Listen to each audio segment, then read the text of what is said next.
All right, Shalom. First and foremost, I'm going to give all praises, honor, and glory to Yahweh, Bahashem Yahushua, Bahashem Rakakadash.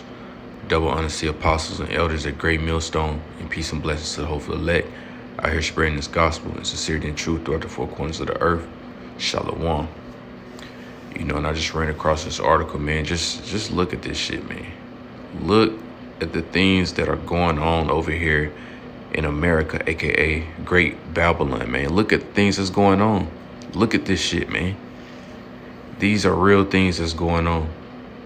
People can't afford rent, can't afford housing, can't afford to get loans, to even get a home.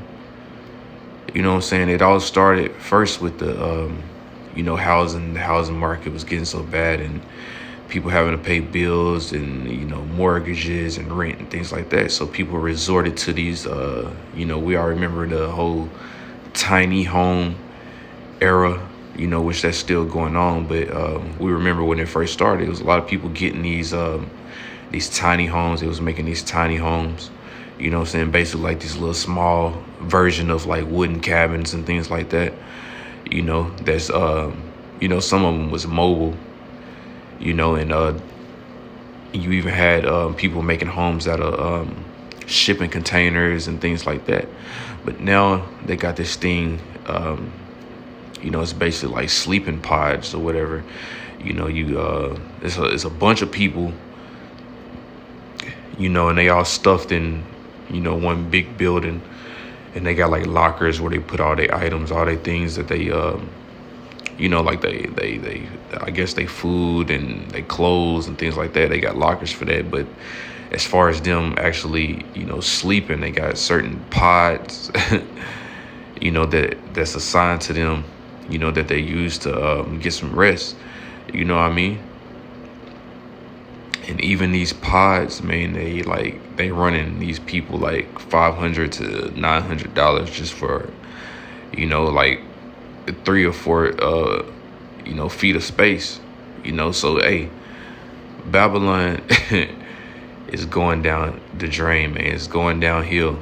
You know what I'm saying? So let me go ahead and go over this article real quick. You know what I'm saying? It ain't gonna be nothing long, but I just thought this was pretty funny, man, because hey, Babylon is getting judged, man. We can see it. It's happening before our eyes. Babylonians are definitely getting judged, and it's only gonna be worse from here on out. We're gonna see more videos, more articles of things like this. More people complaining about their day-to-day lives, getting worse, and the things that they have to resort to to get through.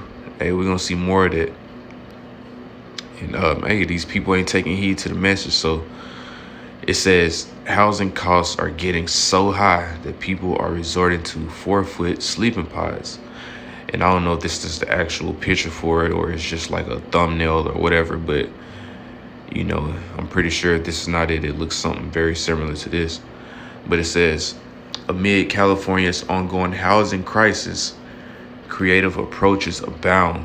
You got to get creative with living situations nowadays. You know what I'm saying? A lot of people moving back in with their parents and, turning old spaces like, basements or something like that wasn't used, or pool houses. If you got, if you got the, the means to move into like a pool house and your family is, well off, something like that, or you got like a guest house or something like that. Hey, man, you better take advantage of things like that. But you got people moving in RVs and all kind of shit, man.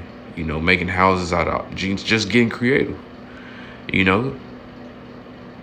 But it says amid California's ongoing housing crisis, creative approaches abound.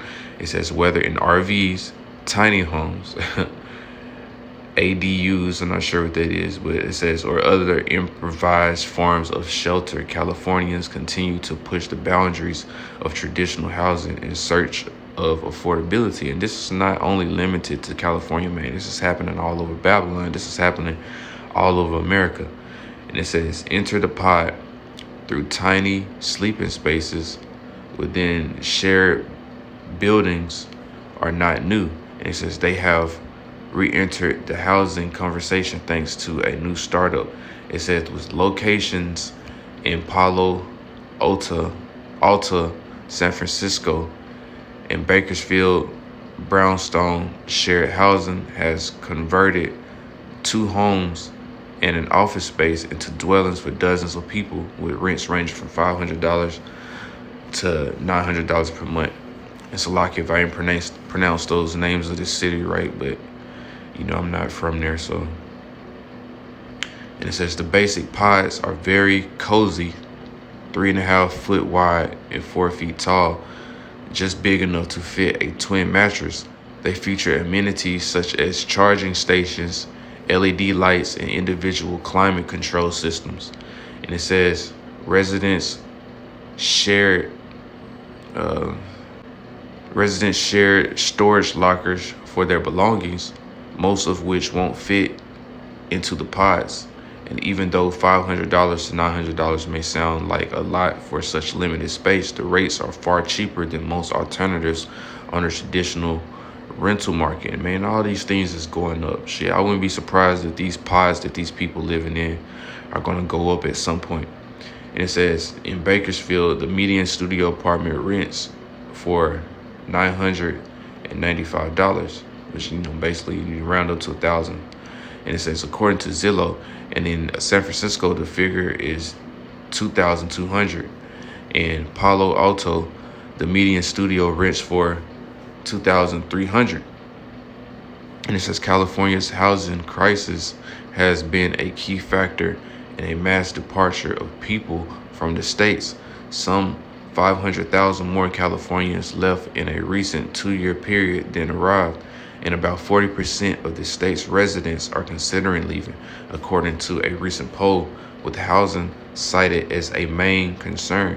And it says in a post on X, the social media site formerly known as Twitter, Christian Lewis, the founder of an artificial intelligence startup, said he is living in the San Francisco pod community for a month. And it says several AI founders and indie hackers here. He wrote, and the downstairs lounges are actually nice.